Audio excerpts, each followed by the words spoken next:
That is Plank and Red Tide and more from Plank live in session here on Six Music in a short while. And the first two numbers tonight, Dave, both taken from the latest LP, Future of the Sea. As I understand it, as with the previous two records, the focus is on nature. This time on sea and the waterways. Was it always in mind to do a trilogy of records focusing on nature? Yeah, that was the idea. I think we've completed it now. I'm not sure what we're going to do next, but yeah.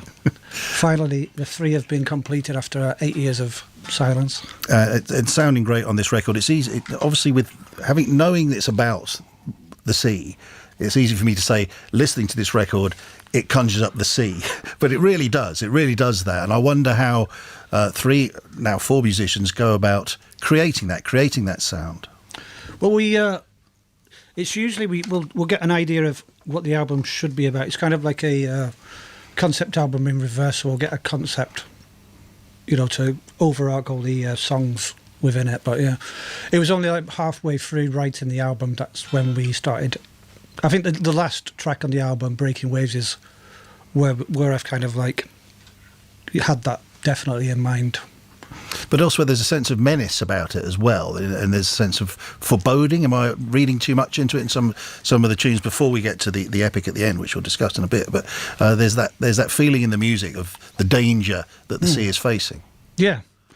Well, yeah. I think with the earlier ones, we were still it was still quite rock, but this one we've gone metal in places, I think.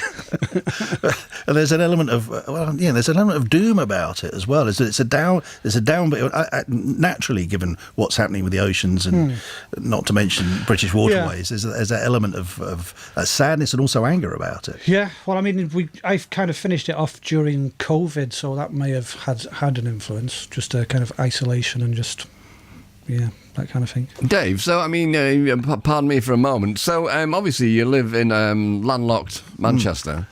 Todmorden now. Oh, you're in Todd. Yeah. We're still landlocked. Everyone's in Todd now. 50 miles from the sea, is that correct? Pretty much. We've got Gideon's Dam up at the top of the hill, though. So okay, that counts as waterway. That's water. Yeah, but you've not got any chance of seeing any dolphins or whales out there. So did you have to pop in the car and go from Todd off to the nearest coastline to get a bit of inspiration, or did you just kind of watch a David Attenborough programme? Yeah, it was probably a David. Oh, this is going back 5 years when we actually wrote it and recorded it. So trying to remember. No, we probably just went up to Gideon's Dam. I just saw the water. Inspired us to write it. Right, okay. And further inspiration and musical inspiration came via your dog, Dave. And this brings us to Breaking Waves. Your dog's name is Evie. Does Evie have a writing credit on Breaking Waves? If not, why not? I don't think she does. She's in the interviews. She's had a lot of name plugs. Yeah. Tell us what she did. I think it was the dog. I just came back to my guitar and it was in Dadgad, which is open D tuning basically. And one of the strings was, I think my guitar was flat on the floor and it was tuned slightly differently. And that's how I started writing the last track on the album. I beg your pardon here, but Gideon is a cat person. I'm a dog person. And I was just wondering if at any point in time it was going to be called Breaking Wind.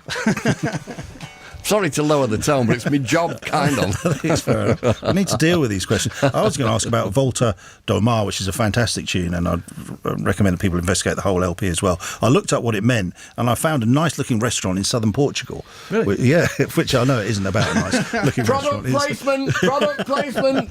To which we are now flying, all of us. Not flying, sorry, we go overland, all of us, to enjoy it. No, but that's a fantastic tune on there, and one to recommend. And you just played some live shows, is that right? You got some more coming up? Yeah, we played the Star and Garter last, what was it? 19th of something? April? Of May. May? Yeah. Mm-hmm. And then we're playing Bolton Fest, what's it called? Right Liam to knows Rome this one. Festival. He's a Boltonian. All right. Right to Rome Festival on the 8th of July. Fantastic. That's our next one. Good to hear. All right. And you're going to play another two numbers for us now? Yeah, we're going to play a couple of old tracks. Okay.